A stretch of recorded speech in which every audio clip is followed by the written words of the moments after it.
Sir diabetic వచ్చింది అని హాస్పిటల్‌కి వెళ్తాము. మెడిసిన్స్ తీసుకుంటాం. మళ్ళీ 3 నెలల తర్వాతనో, 2 నెలల తర్వాత అలా విజిట్ చేస్తుంటాం. డోసేజ్ పెరిగిపోతుంటుంది. సమస్య కూడా పెరిగిపోతూ ఉంటుంది.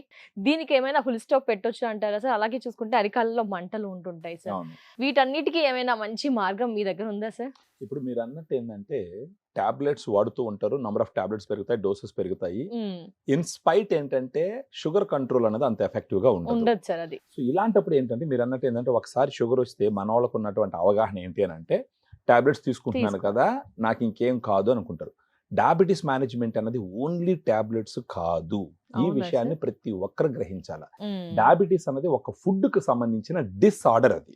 డిసీజ్ కాదు. అంటే ఫుడ్‌కి సంబంధించిన డిసార్డర్. దిస్ ఆ డిసార్డర్‌ని ఆర్డర్‌లో పెట్టుకోవాలంటే దాన్ని ఫుడ్‌తోనే హ్యాండిల్ చేయాలి. FSSA approved diabetic specific protein supplement వాడుకుంటే గనక ఖచ్చితంగా వాళ్ళకి అన్నం ముందర ఉన్నటువంటి షుగర్ లెవెల్, అన్నం తిన్న తర్వాత పెరిగినటువంటి షుగర్ లెవెల్, హెచ్బిఏవన్సి, తర్వాత ఈ సన్నబడ్డము ఇవన్నీ కంట్రోల్ అవుతాయి. ఆ ప్రోడక్ట్ ఏంటి అంటే డయాగ్రాండ్ అని చెప్పాలి. డయాగ్రామ్. ఏ సార్ ఎందుకు అది వాడాలి అంటే దాంట్లో ఏం ఎలిమెంట్స్ దాగున్నాయి? ఎందుకు కంట్రోల్ అవుతుంది? సో మన డయాగ్రామ్ లో 5 రకాల ప్రోటీన్ ఉంది. Whey casein, soya, brown rice, green P.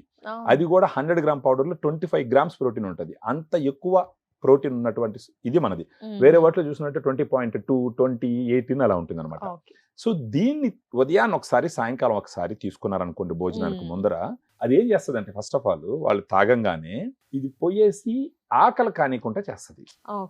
దీనికి ఉన్నటువంటి క్యాపబిలిటీ ఏంటంటే ప్రోటీన్ ఒకసారి కడుపులోకి పోగానే ఇది కొంచెం ఆకలిని తగ్గించే హార్మోన్స్ ని రిలీజ్ చేస్తుంది. ఆ హార్మోన్స్ రిలీజ్ అవడం వల్ల ఎక్కువ ఆకలేదు, మనం ఎక్కువగా తినము.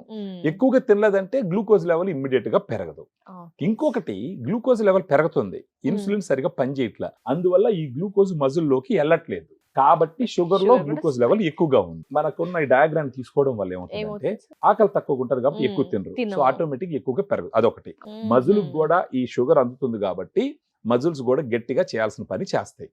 నెక్స్ట్ ఏంటంటే ఈ ప్రోటీన్ తీసుకోవడం వల్ల డే మొత్తం ఎనర్జెటిక్ గా ఉంటారు. డయాబెటీస్ ఉన్న వాళ్ళలో నీరసం చాలా ఎక్కువ. కాసేపు పని చేసినారంటే పడుకుందామా అనిపిస్తా ఉంటది.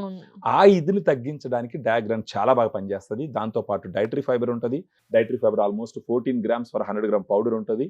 ఈ డైటరీ ఫైబర్ తీసుకోవడం వల్ల ఏమవుతుందంటే అది ఇమ్మీడియట్ గా డైజెస్ట్ కాదు, కడుపులో కూర్చుంటది. మనం తిన్న ఆహారం నుంచి షుగర్ ని ఇమ్మీడియట్ గా బ్లడ్ లోకి తొయ్యకుండా ఆ స్పైక్స్ ని పెంచుకుంటా కంట్రోల్ చేస్తుంది. తద్వారా కార్డియాక్ హెల్త్ చాలా ఇంప్రూవ్ అవుతుంది. డయాబెటీస్ ఉన్న వాళ్ళు కార్డియాక్ హెల్త్ భయంకరంగా దెబ్బతింటది. సో ఫైబర్ ఆ విధంగా ఉపయోగపడుతుంది. ఎల్-కార్నిటిన్ టారిన్ ఎనర్జీని ఇస్తుంది.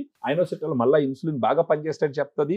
ఒక డయాబెటీస్ ఉన్న వ్యక్తికి శరీరానికి ఇవ్వవలసిన శక్తిని, ఎనర్జీని ఇచ్చి శరీరమే స్వతహాగా షుగర్ మీద కొట్లాడే విధంగా చేస్తుంది అనమాట.